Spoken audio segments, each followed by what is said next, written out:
Hello everyone, मेरा नाम है अदिति। आप सभी लोगों के लिए आज से इस क्लिप के अंदर टॉपिक वाइज मैं आपके लिए वीडियोस लाई हूँ।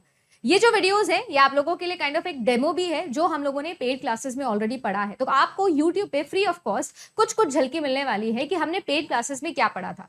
एक विटनेस की जैसे एक प्रूफ भी आप लोगों के सामने है कि जो हमने क्लास में पढ़ा और हमारे एग्जाम के अंदर क्या आया वो भी आप कोरिलेट कर सकते हो। तो आप लोगों के लिए रोज शाम को 7 बजे ये सीरीज आने वाली है जिसके अंदर हम आप लोगों को डिटेल में पढ़ाएंगे कि पूरा सीएस में कैसे आप लोग सॉल्यूशन दे सकते हो। इफ यू विश कि इसी तरीके से 2024 दिसंबर के लिए आप लोग हमारे साथ ज्वाइन करना चाहते हो, मेरे साथ पूरा कंप्यूटर साइंस पढ़ना चाहते हो, तो 1 जुलाई से आपका कोर्स स्टार्ट हो रहा है।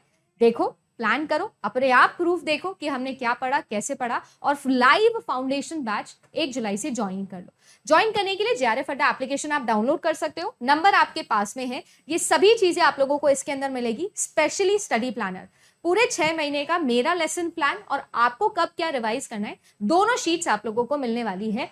पहला सेशन होगा 1 जुलाई को, तो ज्वाइन कर लीजिएगा, नंबर आप लोगों के पास में है। और आप चलते हैं कंटेंट पर, आज के टॉपिक के ऊपर। मेरे पास में कंप्यूटर के अंदर होते हैं रिसोर्सेज, आप सब लोग जानते हो ना, मेरे पास में क्या होते हैं, रिसोर्सेज होते हैं।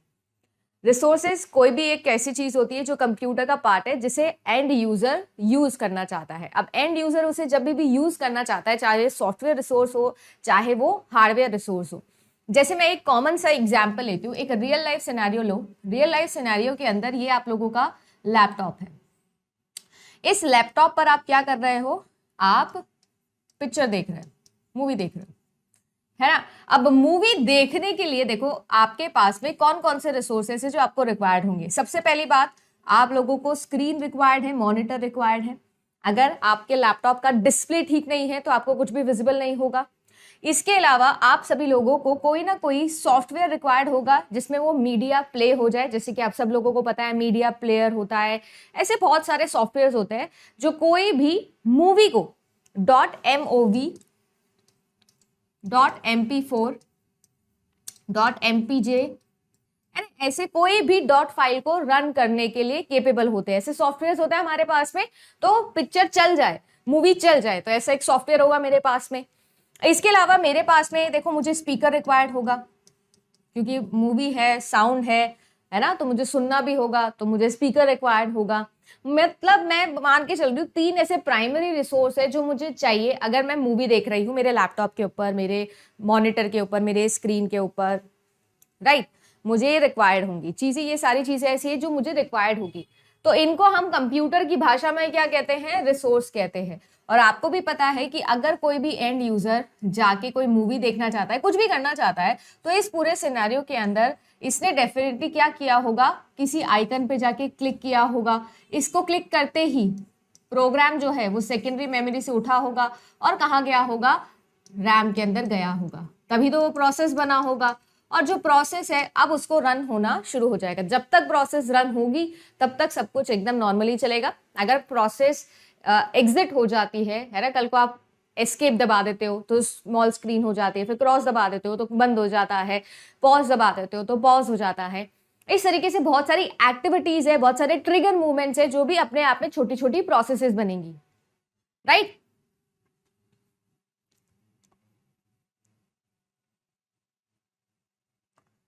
समझ में आ रहा है कि क्या एग्जाम्पल हम ले रहे हैं, और इस एग्जाम्पल से हम समझने वाले हैं रिसोर्स एलोकेशन ग्राफ कैसे बनता है, डेडलॉक क्या होता है, क्या उसकी नेसेसरी कंडीशंस हैं, क्योंकि इन सबसे एग्जाम के अंदर क्वेश्चन बनता है। Deadlock is one of the simplest topic and one of the most scoring topic, क्योंकि आपके एग्जाम में बार बार पूछा जाता है डेडलॉक। तो देखो सीन ऐसा होने वाला है कि यहाँ पर मैंने आपको समझाया कि मेरे पास में मल्टीपल रिसोर्सेज हैं, ठीक है। मेरे पास में ये जो रिसोर्सेज हैं, इन रिसोर्सेज को यूज करने वाली प्रोसेस है। हम हमेशा रिसोर्सेज को इस तरीके से रेक्टेंगल में शो करते हैं और प्रोसेस को हमेशा सर्किल में शो करते हैं। अब देखो मेरे पास ना 2 तरीके के एरोज होते हैं। अगर यहाँ पर देखो तो आउटगोइंग एज है और यहाँ पर देखो तो इनकमिंग एज है, किसी भी एक नोड के लिए या किसी भी एक प्रोसेस के लिए, है ना, इनकमिंग एंड आउटगोइंग, इस तरीके से है। समझ में आ रहा है, ठीक है। अब इसका मतलब क्या होता है ये हमको समझना जरूरी है। इसका मतलब ये होता है कि जो ये रिसोर्स है, मैं इसका नाम दे देती हूँ रिसोर्स R1, और इसका नाम दे देती हूँ रिसोर्स R2।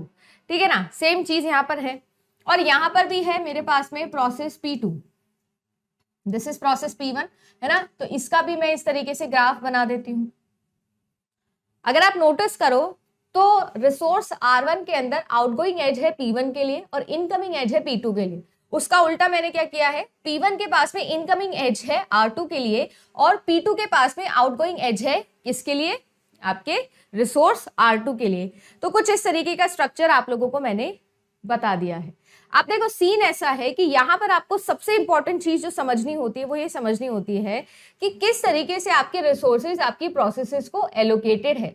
तो आप लोगों ने सुना होगा रिसोर्स एलोकेशन ग्राफ के बारे में। जो रिसोर्स एलोकेशन ग्राफ होता है वो एक तरीके का ग्राफिकल स्ट्रक्चर है, क्योंकि आपको पता है ना, यूलर जो फादर ऑफ ग्राफ थे उन्होंने प्रॉब्लम सॉल्विंग के लिए ग्राफ को डिस्कवर किया था, है ना। कोनिग्सबर्ग ब्रिज प्रॉब्लम जो कि एक बहुत बड़ी प्रॉब्लम थी, उस प्रॉब्लम को सॉल्व करने के लिए यूलर ने ग्राफ थ्योरी दी थी। और ग्राफ थ्योरी क्या करती है, किसी भी कंप्यूटेशन प्रॉब्लम को एक पिक्चर फॉर्मेट में, एक ग्राफ के फॉर्मेट में रिप्रेजेंट करने के लिए यूजफुल होती है। ये अगर आपको नहीं पता है तो हमको अब पता लग गई है ये चीज। अब सीन ऐसा है कि ये जो ग्राफ है, ये ग्राफ या रिसोर्स एलोकेशन ग्राफ रिसोर्सेस के एलोकेशन को शो करता है in order to avoid deadlock. Deadlock मतलब क्या मैम, डेडलॉक मतलब जब आप एक ऐसा ग्राफ बना लेते हो उसमें इनकमिंग एज आउटगोइंग एज ये सारी चीजें होती है, तो हमको ये समझ में आता है कि कोई भी एक रिसोर्स कौन सी प्रोसेस को एलोकेटेड है और कौन सी दूसरी प्रोसेस है जो सेम रिसोर्स को डिमांड कर रही है। जैसे कि यहां पर जो P1 प्रोसेस है, P1 प्रोसेस के पास में R2 रिसोर्स ऑलरेडी है, एलोकेटेड है, और जो P1 प्रोसेस है वो क्या डिमांड कर रही है, क्या रिक्वेस्ट कर रही है, रिसोर्स R1 को रिक्वेस्ट कर रही है। वेट किसके लिए कर रही है, रिसोर्स R1 के लिए। तो जो भी इनकमिंग एजेस होती है वो क्या शो करती है कि ये वाला रिसोर्स कौन सी प्रोसेस को एलोकेटेड है। सिमिलरली अगर मैं यहां पर पूछूं तो जो आप लोगों का रिसोर्स R1 है वो किसको एलोकेटेड है, प्रोसेस P2 को, और जो आप लोगों का रिसोर्स R2 है उसकी डिमांड कौन कर रहा है, आपका प्रोसेस P2। तो process P2 demands what, resource R2। Outgoing edge है, ठीक है, क्लियरली विजिबल है, आउटगोइंग एज है और ये इनकमिंग एज है।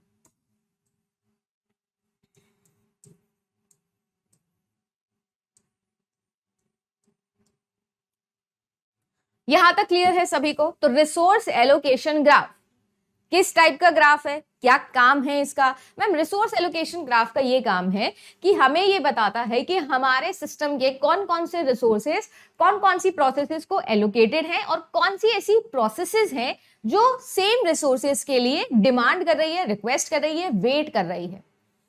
अगर एक ऐसी सिचुएशन अराइज हो जाए जहां पर ये सर्किल आ जाए, मतलब कि यहां पर नोटिस करना, ना तो प्रोसेस P1 रन हो पा रही है और ना ही प्रोसेस P2 रन हो पा रही है।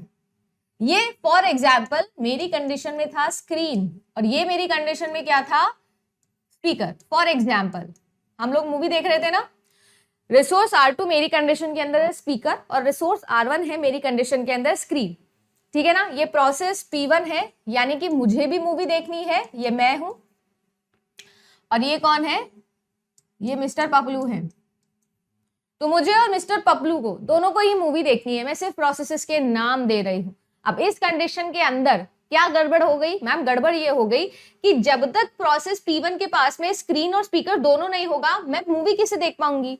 और सेम चीज मिस्टर पपलू बोल रहे हैं कि मुझे भी तो स्क्रीन और स्पीकर दोनों साइमल्टेनियसली चाहिए, नहीं तो मैं कैसे मूवी देखूंगा। ऐसे थोड़ी है कि देख आज लेंगे मैम, वीडियो आज देख लेंगे, ऑडियो कल देख लेंगे, होता रहेगा।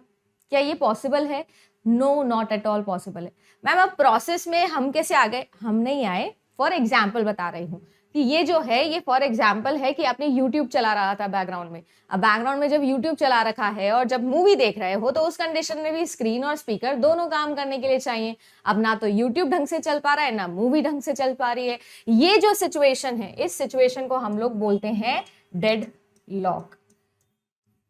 डेड लॉक, लॉक लग चुका है और डेड है क्यों, क्योंकि कोई भी प्रोसेस रन नहीं हो पा रही है। When a process is waiting for a resource which is already allocated to another process, then that particular situation in computer science is called as what? Deadlock. Clear है? अगर बाय चांस ऐसा हो जाए, सोच के देखना मैम, हम सीमा force पढ़ के आए हैं, फॉर एग्जाम्पल एक ऐसी सिचुएशन हो गई कि हमने ऑर्डर ऑफ एग्जीक्यूशन जो है इनका सेट कर दिया, ऑर्डर ऑफ एग्जीक्यूशन। अगर ऑर्डर ऑफ एग्जीक्यूशन सेट कर दिया, जैसे कि मैंने रूल ही बना दिया, नहीं पहले मैं मूवी देखूंगी फिर मिस्टर पपलू मूवी देखेंगे, अगर ये रूल बना दिया तो क्या कभी डेडलॉक लगेगा? नहीं मैम, कभी डेडलॉक नहीं लगेगा ना। या मैं प्रोसेस P1 और प्रोसेस P2 दोनों की आपस में बातचीत करवा दूं, इनके अंदर कोऑपरेशन लगवा दूं तो भी नहीं होगा। But order of execution, cooperation, इन सभी चीजों की वजह से जो एक प्रॉब्लम थी, जो कि मुझे लगता है डेडलॉक का सीड पॉइंट है, जहां से डेडलॉक स्टार्ट होता है, वो क्या है? वो है मैम स्टारवेशन, है ना। स्टारवेशन ऑलरेडी हम लोग पढ़ के आए। स्टारवेशन क्या होता है? स्टारवेशन जब एक प्रोसेस रन हो रही है, ऑलरेडी रनिंग स्टेट के अंदर है, तो जो बाकी प्रोसेसेस रेडी स्टेट के अंदर है या वेट स्टेट के अंदर है, उनका चांस नहीं आ रहा है सीपीयू से बात करने का, तो स्टार कर रही है सीपीयू के लिए। और जब ये स्टारवेशन इनफाइनाइट टाइम के लिए हो जाता है तो वही तो डेडलॉक है।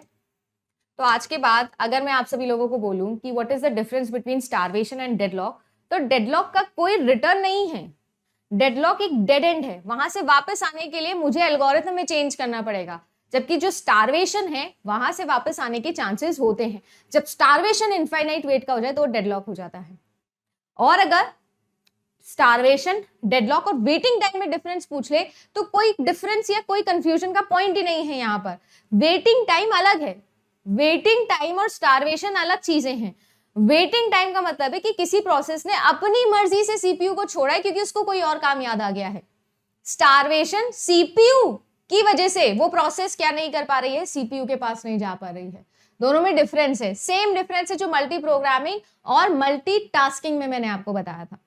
आई होप कि ये सारे बेसिक कॉन्सेप्ट क्लियर है, क्योंकि स्टेटमेंट में आप लोगों की कॉन्सेप्ट ही काम में आएंगे। वहां पे पीडीएफ नोट्स, पिछले साल का क्वेश्चन किया हुआ, ये सब काम नहीं आता है। तो ये बेस है, इसलिए इसमें टाइम ले रही हूँ। I hope this is clear now.